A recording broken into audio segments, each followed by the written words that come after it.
Bienvenidos a Tremendo Debate. Hoy traemos nuevamente un debate astronómico. Sin embargo, esta vez no abarca la temática del terraplanismo. Esta es un poco más normal, afortunadamente.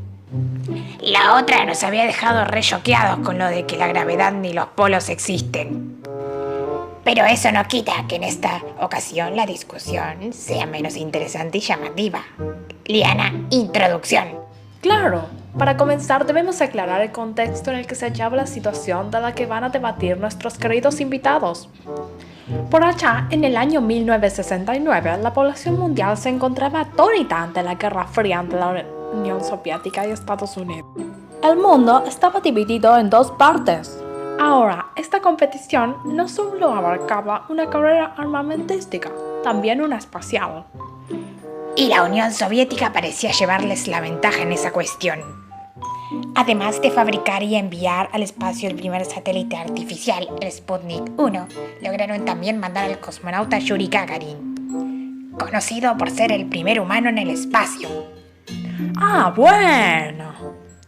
Y por si fuera poco, tuvieron otro triunfo al enviar a Alexei Leonov, que realizó un paseo espacial. ¿Cómo se habrá divertido?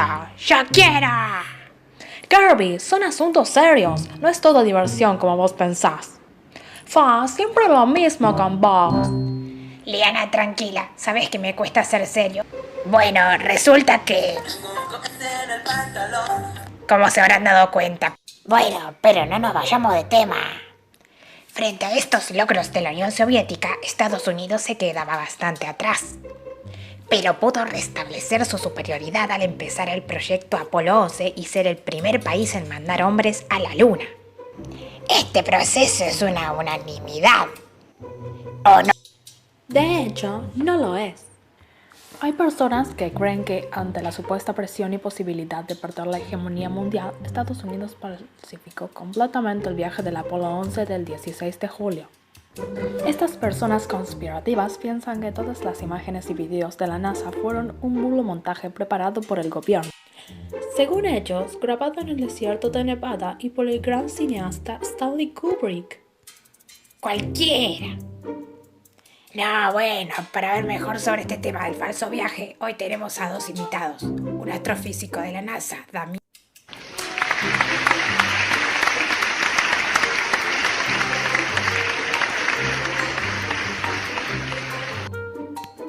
Y un fotógrafo profesional, estudiante de física que es incrédulo de los programas Apolo, William. Bienvenidos.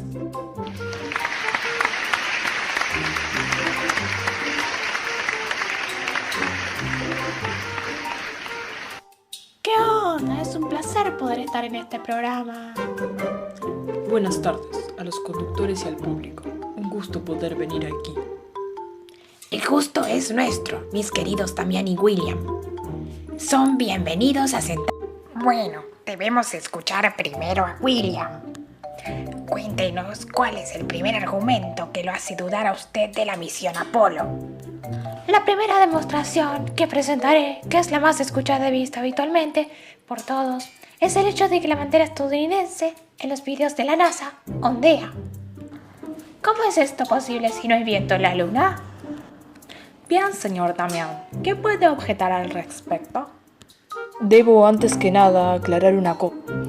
Y es que a la bandera se le colocó un mástil superior para que permanezca extendida y así evitar que cayera sobre sí misma.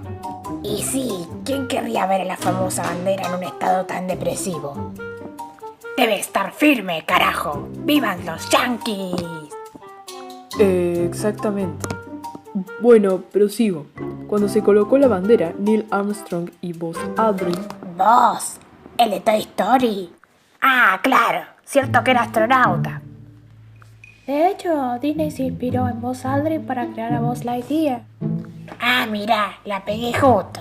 Kirby, por favor, interrumpí la conversación si querés, pero no tan seguidamente. Siga, Damián. Bueno, los astronautas al colocar la bandera movían el mástil, lo que generaba ese ondeo. Una vez que lo dejaron de mover, con el tiempo la bandera se quedaba cada vez más inmóvil. ¿Y por qué la bandera se ve claramente ondulada y arrugada si no ondeó, según usted? Eso es porque estuvo replegada durante el viaje. De ahí viene la confusión. Pero... Esto se está volviendo interesante, ¿eh? ¿Qué otro razonamiento tiene, William? ¿Por qué las estrellas están ausentes en las fotografías? Ninguna de estas muestra señales de la brillantez de las estrellas. ¡Ah, es verdad! Yuri Gagarin había dicho que eran tremendamente luminosas. Señor William, usted es fotógrafo, ¿verdad? Sí, soy un profesional. Es un propelotudo.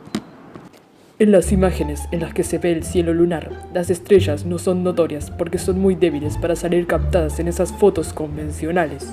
Se debe al poco tiempo de exposición en las que fueron sacadas. Una fracción de segundo en vez de un tiempo mayor a 20, como mínimo. Sí, era de esperarse que las astrofotografías con estrellas visibles sean de una larga exposición. No entiendo cómo un fotógrafo no capira sobre eso. A eso me refiero. Bueno, pobre William, que ante la desesperación por refutar el viaje se olvida de ese detalle. ¿Qué otro argumento hay para refutar el Apolo 11? Bueno, hablaré sobre las supuestas rocas lunares extraídas. Según se sabe, los astronautas trajeron más de 380 kilogramos de piedra lunar para avanzar en el conocimiento de la selenografía de la Luna. Pero yo pienso que estas rocas fueron reproducidas de las terrestres. ¿Cómo transformas así una roca? Esas muestras fueron analizadas en universidades científicas. Eso es lo que nos quieren hacer creer. ¡Pero están transmutadas! Claro que no. No pueden ser copiadas de las rocas terrestres. Las lunares carecen de agua, al contrario que las de acá. Además, la superficie de las lunares está bombardeada por la fuerza de micrometeoritos. Acción constante por millones. Cabe aclarar también que estas rocas contienen una proporción diferente de isótopos de elementos que las de la Tierra. ¡Oh, qué intelectual! Lo que dice es cierto. Una vez escuché que las rocas lunares poseen las propiedades idénticas de las muestras recogidas por las sondas lunares automáticas de la Rusia. Así es. No, Liana, pará.